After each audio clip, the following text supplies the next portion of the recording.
From 10 senators from both parties visibly happy to announce agreement. 3 years ago, Republicans and Democrats grabbed your money, promising to build thousands of miles of fiber optic cable. Cable that would provide high-speed internet to all of America. $65 billion broadband push. 3 years later, no one's been connected.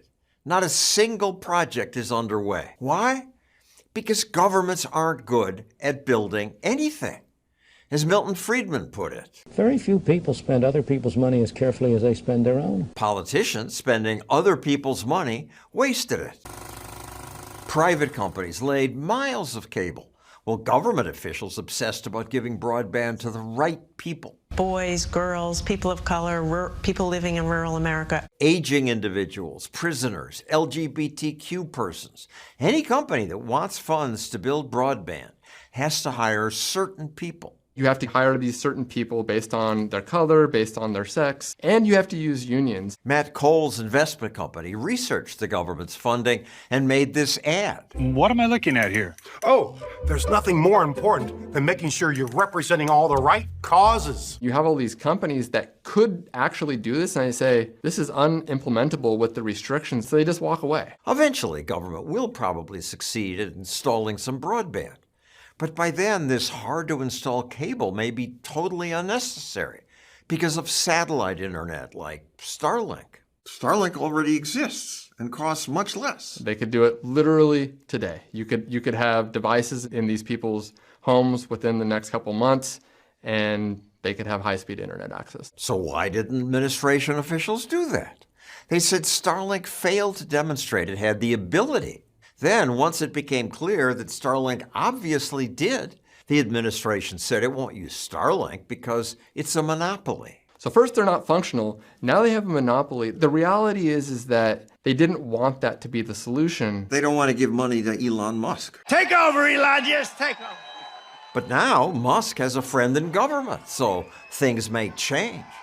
But that's not a good way to spend your money. Politicians doling it out to their friends. In fact, politicians have a bad track record when they decide what to build. They pumped billions into high-speed rail. 15 years later, we still don't have it. They lost $500 million on Solyndra, almost $1 billion trying to create synthetic fuels. More recently, a Biden meatpacking scheme starved 1 million chickens. And although Biden promised government would build 500,000 charging stations. 2 years later, how many have they built for $7 billion? 7. And again, government's failure at building things is not just a Democrat thing. Republicans joined Democrats in grabbing your money to build computer chip factories. We will enable advanced semiconductor manufacturing to make a comeback here in America. Democrats bragged about adding strings. Diversity, equity, and inclusion. The CHIPS Act contains 19 sections aimed at helping minority groups. You already have a talent problem. Now you're looking at only being able to recruit from a very small minority of individuals. Then you have to do climate pledges. Then you have to hire from unions. But diversity is good. And there has been horrible discrimination in this country. That doesn't mean that you should shift the pendulum back to hire someone because of their race or their skin color if they're a diverse candidate. Despite the billions you spent, most chips are still made in Taiwan. And even when we pay their chip makers, they struggle to build in America. A major Taiwanese chip manufacturing plant will be delayed again. If our government wants chips made in America, they should get out of the way.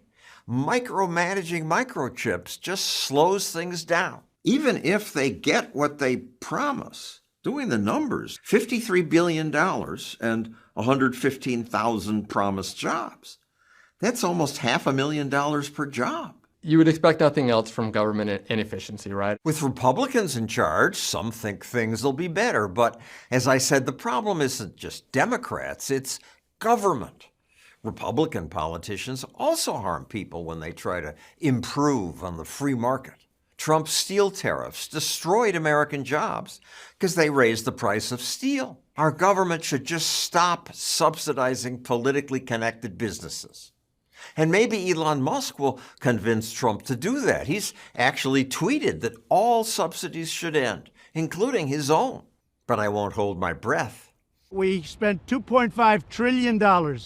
We got everybody pay increases. Once politicians are in power, they always want to do more with your money.